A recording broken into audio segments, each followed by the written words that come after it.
I know I'm looking kind of horrible today, but forgive me for once, all right? We all get one day. I'm in the middle of moving. So it's been some panels today talking about colorism and how it affects the black community, and I just realized that it's much more deeper than we give it credit for. It would be nice if it was just about preference and just like, you know, marriage opportunities. But if you're my age, let me just say that I use a lot of the experiences of things that I've seen. All of them is not necessarily in my life. A lot of it is. But it could be somebody close to me. It could be people that I've worked with. It could be people that I've talked to in bars, because something about me, people just want to open up, tell me everything, right? So I have been told that I give out too much information, and I understand where y'all coming from, right? People can use it against you. Well, I'm 37. I mean, what they gonna do? Be mad at me? I give out this information so that anybody that's 18 or 19 that's wondering if they're doing the right thing can speak on it. You can't threaten me with not taking care of me if I'm 37 years old. So leave them babies alone, okay?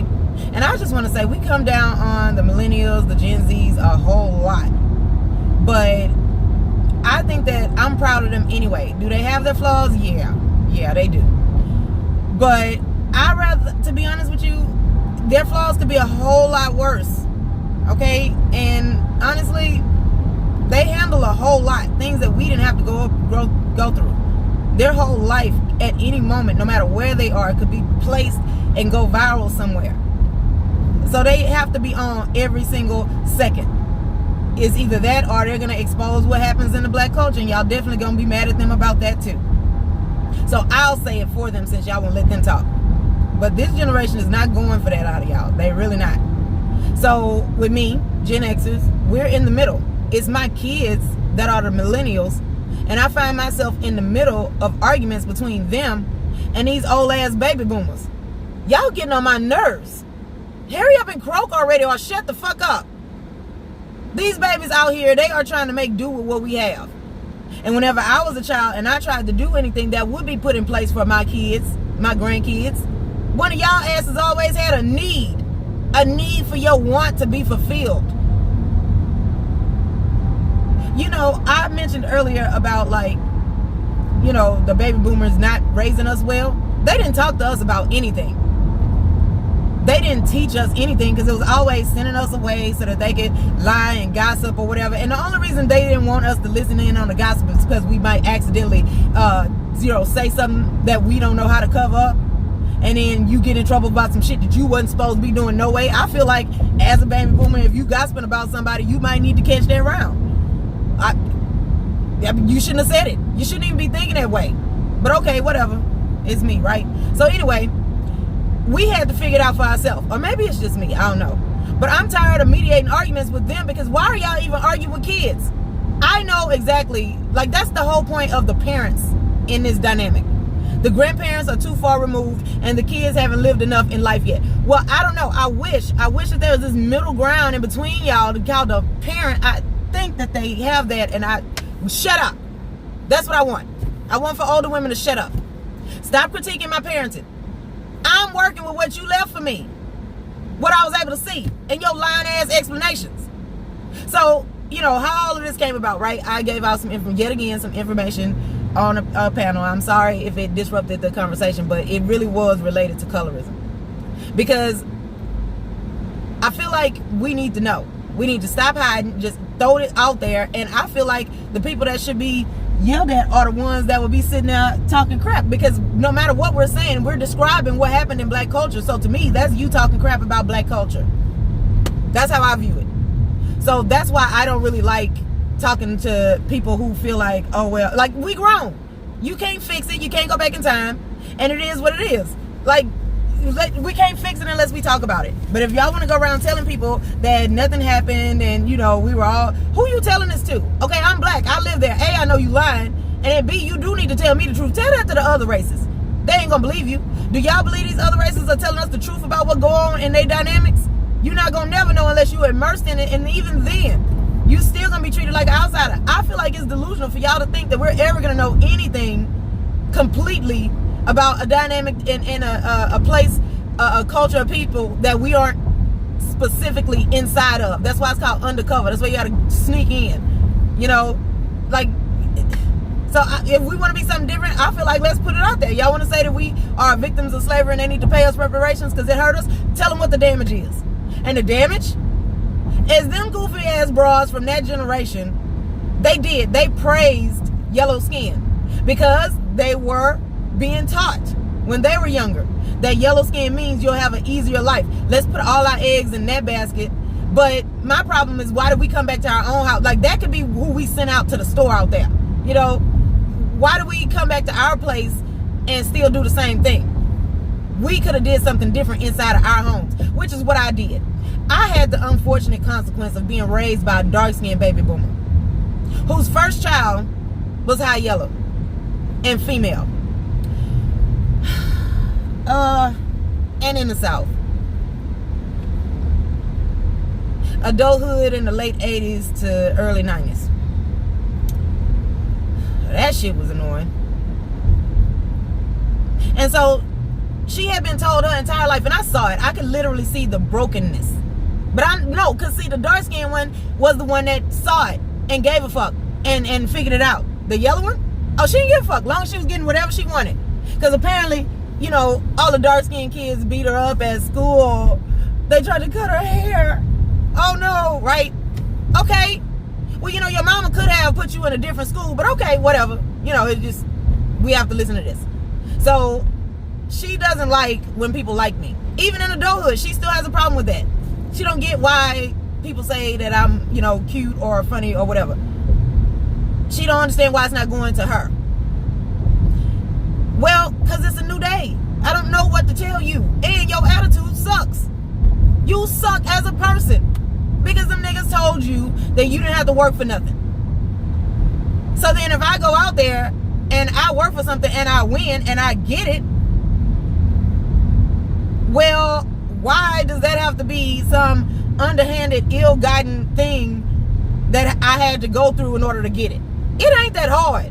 You can live your life without opening your box for survival. It's fine. It's not, you're not gonna die, okay? It's not that hard. It's not some elusive concept that is held away from people who don't have enough melanin. Just stop all of it, all right? That's not what happens.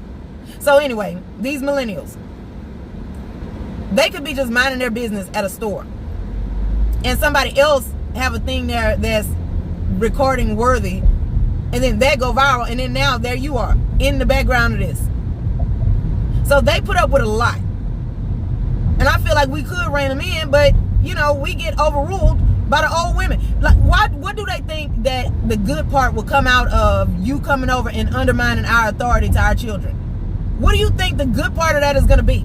Because you do realize that nobody's paying people for white skin anymore.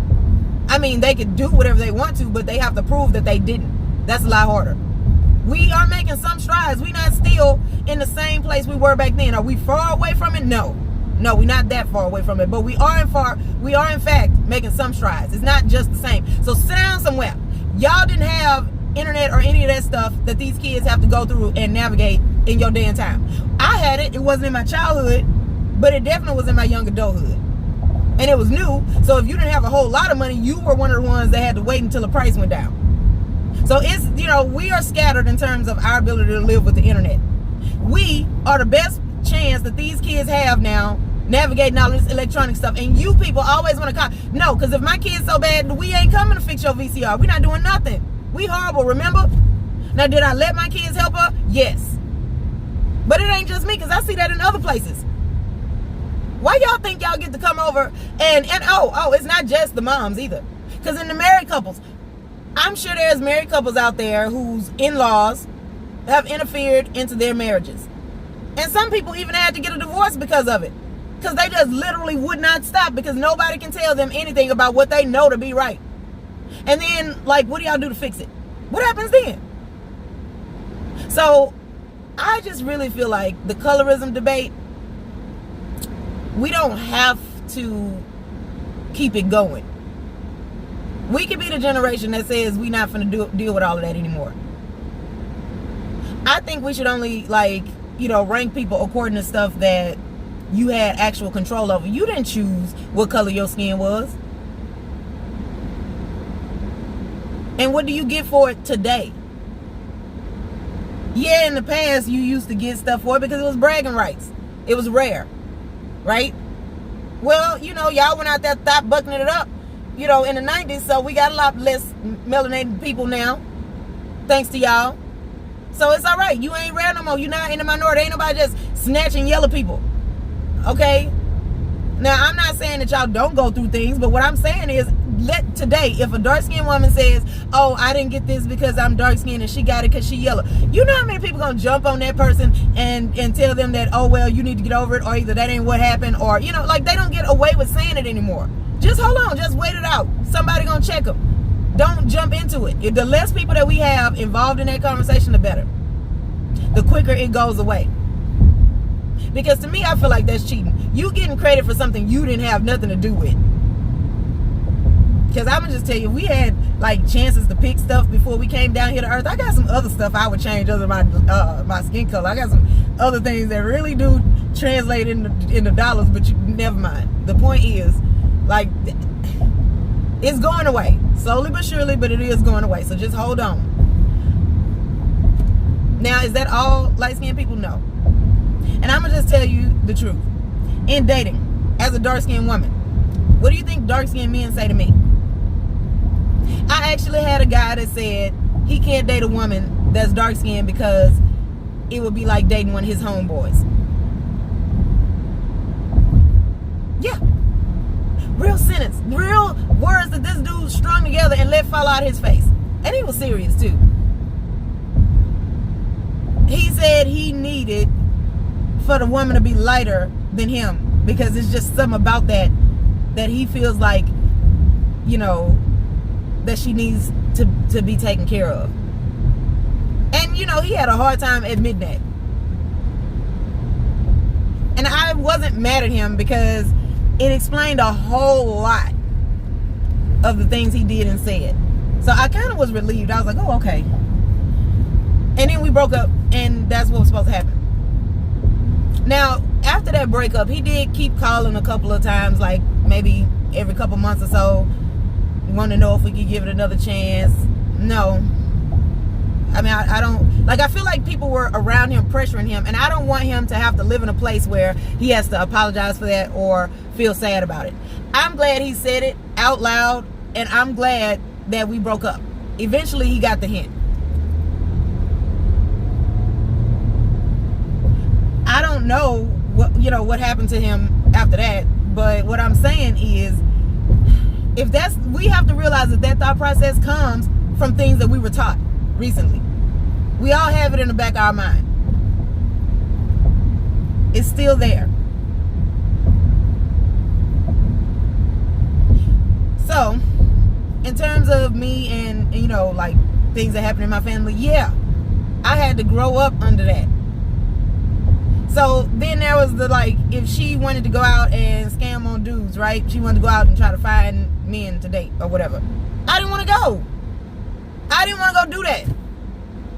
That wasn't going to be a fun activity for me. And it had nothing to do with me being jealous because I actually didn't care about the attention. I have a lot of light-skinned friends for whatever reason. And I think it's because I don't fight them for the attention. I don't really like, being crowded around like that. But I didn't want to go do it because it made me sick to my stomach to watch the attitude you gotta have in order to get niggas. Like, everything had to be so overwhelming. You just couldn't make it through the day. I couldn't listen to that no more. I don't care. Like, I don't want to watch this. Stupid. And then these dudes literally sit there and you can see the exact moment on his face where he started about it. Word? No, really? Well, I'm gonna help you. No, I couldn't. I was not gonna do nothing but heckle that. And I don't know, maybe the fact that I'm dark skinned, and niggas come up to me and do that kind of stuff too, and I've tried it, it worked, but I didn't take it though, because that would go against everything that I believe in. But the point is, that to me just didn't feel like realness. It felt like a lie, and I ain't want to sit there listening to that. And I don't be remembering these niggas' faces. So I'm not a good winger because I don't know. I don't remember his ass. I don't know who this is. I didn't see him come in because I didn't know I was supposed to be checking for him. Did you see him come in? Or you been with other niggas? Leave me alone. So that's why. I didn't want to go through all of that. I don't want to. I had other stuff that I wanted to do that day. So yeah, we, you know, it's just, it was a lot. It was a lot that happened. So with that being said, I'm